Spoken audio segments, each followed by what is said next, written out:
మీ కార్కి best ceramic coating premier care Apexer car detailing studio for contact. Welcome to Suman TV. Jubilee Hills ఉప ఎన్నికని ప్రధాన రాజకీయ పార్టీలు తెలంగాణలో చాలా సీరియస్గా తీసుకున్నాయి.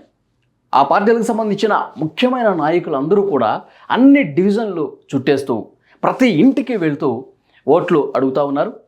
అంటే ఈ ఉప ఎన్నికని ఎంత సీరియస్గా పార్టీలు తీసుకున్నాయన్నది కూడా క్లియర్గా అర్థమవుతుంది. ఎందుకంటే మొత్తం రెండు తెలుగు రాష్ట్రాలు కూడా జూబ్లీ హిల్స్ వైపు చూస్తూ ఉన్నాయి. జూబ్లీ హిల్స్లో ఎవరు గెలుస్తారు, అసలు బెట్టింగ్లు కూడా నడుస్తున్నట్టుగా సమాచారం వస్తుంది. కోట్ల రూపాయల బెట్టింగ్లు జరుగుతున్నాయి. జూబ్లీ హిల్స్లో బీఆర్ఎస్ గెలుస్తుందా, జూబ్లీ హిల్స్లో కాంగ్రెస్ గెలుస్తుంది అని బెట్టింగ్లు కూడా కోట్ల రూపాయల చేతులు మారుతున్నట్టుగా ఒక ఇన్ఫర్మేషన్ అయితే వస్తుంది. అయితే సర్వే సంస్థలు కూడా కొన్ని సర్వేలు చేశాయి జూబ్లీ హిల్స్ ఉప ఎన్నిక మీద. ప్రజల అభిప్రాయం ఏ విధంగా ఉంది, ప్రజల నాడి ఏ విధంగా ఉంది, అధికార పార్టీ వైపు ఉన్నారా, లేదు ఈ అధికార పార్టీ ఓటు వేస్ట్ బీఆర్ఎస్కి ఓటు వేద్దాం అన్న ఆలోచనతో ఏమైనా ఉన్నారా, దీని మీద సర్వే సంస్థలు కూడా చాలా సీరియస్గా కొన్ని రోజులుగా వర్క్ చేస్తూ ఉన్నాయి. కొన్ని సర్వేలు ఇప్పటికే బయటకు వచ్చినాయి. లేటెస్ట్గా ఇంకొక సర్వే కూడా బయటకు వచ్చిందండి.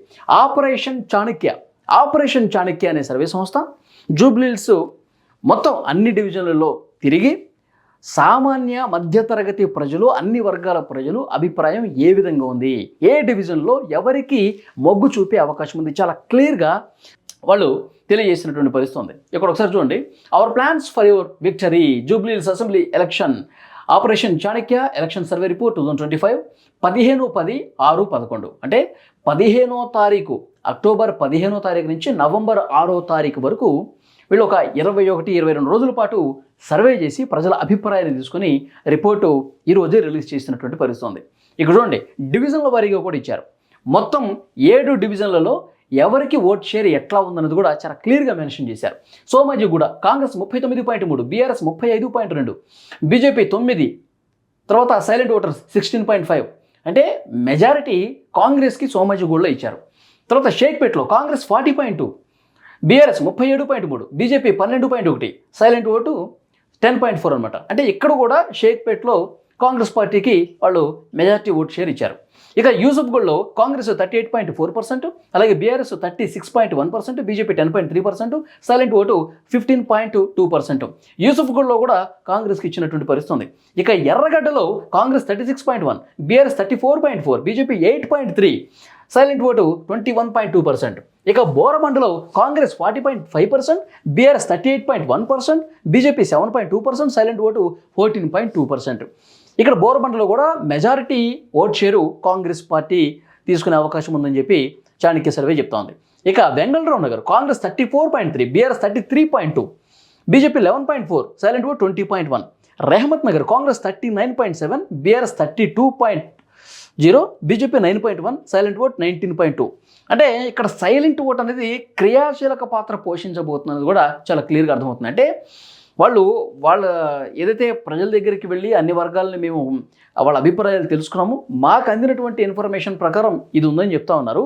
సైలెంట్ ఓటు కొంచెం ఎక్కువ పర్సెంటే ఉంది. ఒక దగ్గర 19, 20, 14, 16, 10, 15, 21 సైలెంట్ ఓటు. అంటే మెజారిటీ వాళ్ళకి అందినటువంటి సమాచారం వరకు కాంగ్రెస్ పార్టీకి వాడు లీడ్స్ ఇచ్చినటువంటి పరిస్థితి ఉంది.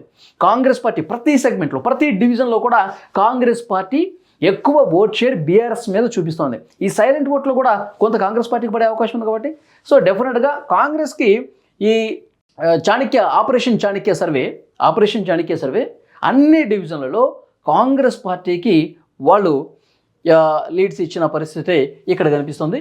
ఒక్కసారి చాణక్య సర్వేకి సంబంధించి వాళ్ళు గ్రాఫ్ కూడా ఇచ్చారు, చూద్దాం. Operation Chanakya Congress 38.3%, 76,600 leading. ఇక్కడ చూడండి, బీఆర్ఎస్ 35.1%, ఓట్స్ 70,200, బీజేపీ 9.6% అంటే 19,200. ఇక్కడ సైలెంట్ ఓట్స్ 16.6%, 33,200. ఈ సైలెంట్ ఓటు కూడా మళ్ళీ అందరూ షేర్ చేసుకుంటారు కాబట్టి సో మెజారిటీ ఓట్ షేర్ అనేది కాంగ్రెస్ పార్టీకి ఇచ్చింది. దీన్ని బట్టి చాలా క్లియర్గా ఇక్కడ రాశారు చూడండి. Final Jubilee hills election survey report on 9/11 అంటే 9వ తారీఖు ఇంకోటి వస్తుంది. ఇప్పుడు ఒకటి ఇచ్చారు. నేడు కాంగ్రెస్ పార్టీ 6,400 ఓట్ల మెజార్టీతో విన్నింగ్ రేసులో కొనసాగుతుంది. అంటే 6వ తారీఖు వరకు, నెల రోజులుగా చేసినటువంటి వాళ్ళ సర్వే, నవంబర్ 6వ తారీఖు వరకు మాకు వచ్చినటువంటి ఇన్ఫర్మేషన్ అన్ని డివిజన్లలో కాంగ్రెస్ పార్టీ లీడ్ కనబరుస్తోంది. 6400 ఓట్ల మెజార్టీ మాకు కనిపించింది అని ఆపరేషన్ చాణక్య అనేది చాలా స్పష్టంగా తమ సర్వే ద్వారా తెలియజేసింది. అంటే క్లియర్గా అధికార పార్టీకి అవకాశం ఇద్దామని చెప్పి ఈ సర్వే తేల్చినటువంటి పరిస్థితి ఉంది.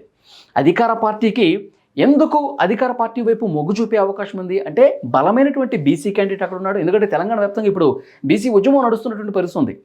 బీసీలు స్థానిక సంస్థల్లో బీసీలకి 42% అవకాశం ఇవ్వాలని చెప్పి ఒక ప్రభుత్వం జీవో తీసుకురావడం, కోర్టుకు వెళ్ళటం, కోర్టు దాన్ని కొట్టేసింది అనుకోండి.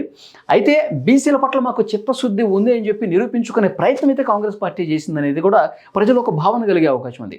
నవీన్ యాదవ్ బీసీ, అలాగే మైనార్టీ 130,000 ఓట్లు మైనార్టీ ఓట్లు ఉన్నాయి ఇక్కడ జూబ్లీహిల్స్ నియోజకవర్గంలో. సో డెఫినెట్గా మైనార్టీల మద్దతు కూడా కాంగ్రెస్ పార్టీకే ఉంటుందని చెప్పి చాలా బలంగా నమ్ముతోంది కాంగ్రెస్ పార్టీ. సో ఈ రెండు చాలా కలిసి వచ్చే ఫ్యాక్టర్స్గా తెలుస్తోంది. దాంతోపాటు ఇక రాబోయే 3 సంవత్సరాల పాటు తెలంగాణలో కాంగ్రెస్ పార్టీ అధికారంలో ఉంటుంది కాబట్టి అధికార పార్టీ అభ్యర్థిని ఇక్కడ గెలిపిస్తే ఇక్కడ అభివృద్ధి పుంజుకునే అవకాశం ఉంది. ఇప్పుడు బీఆర్ఎస్ గెలిచినా గెలవపోయినా పెద్ద యూజ్ ఏమీ లేదు. బీఆర్ఎస్ అభ్యర్థి ఒకవేళ గెలిస్తే ఏం చేస్తాడు, ఏం చేయగలుగుతుంది బీఆర్ఎస్ పార్టీ? అధికారం లేదు కదా. సో డెఫినెట్గా కాంగ్రెస్ పార్టీకి ఇస్తే అభివృద్ధి చేస్తామని చెప్తున్నారు. వాళ్ళు సంక్షేమ కార్యక్రమాలు ఇస్తారు, దాంతోపాటు ఈ రోడ్లు బాగు చేయాలన్నా ఇంకేదైనా అభివృద్ధి చేయాలన్నా వాళ్ళతోనే సాధ్యమైంది కాబట్టి అధికార పార్టీ వైపే మొగ్గు చూపుతున్నట్టుగా ఆపరేషన్ చాణక్య తెలియజేసినటువంటి పరిస్థితి. సో నవీన్ యాదవ్ గెలుపు దాదాపు ఖాయమైనట్టు అని చెప్పి ఆపరేషన్ చాణక్య చెప్తోంది. సో చూద్దాం, 9వ తారీఖు ఇంకొక రిపోర్ట్ కూడా ఇస్తా అన్నారు కదా. సో దాంట్లో ఏమన్నా భిన్నంగా ఉంటుందా, లేకపోతే కాంగ్రెస్ పార్టీ వైపే అది కూడా మొగ్గు చూపే అవకాశం ఉందన్నది కూడా చూడాల్సిన అవసరం కనిపిస్తుంది. చాలా ప్రతిష్టాత్మకంగా తీసుకున్నటువంటి ఈ సర్వే ఈ ఉప ఎన్నికని కాంగ్రెస్ పార్టీ కైవసం చేసుకునే అవకాశం ఉందని చెప్పి మెజార్టీ సర్వేలు కూడా చెప్తున్నటువంటి పరిస్థితి. చూద్దాం ఎట్లా ఉంటుందో భవిష్యత్తులో.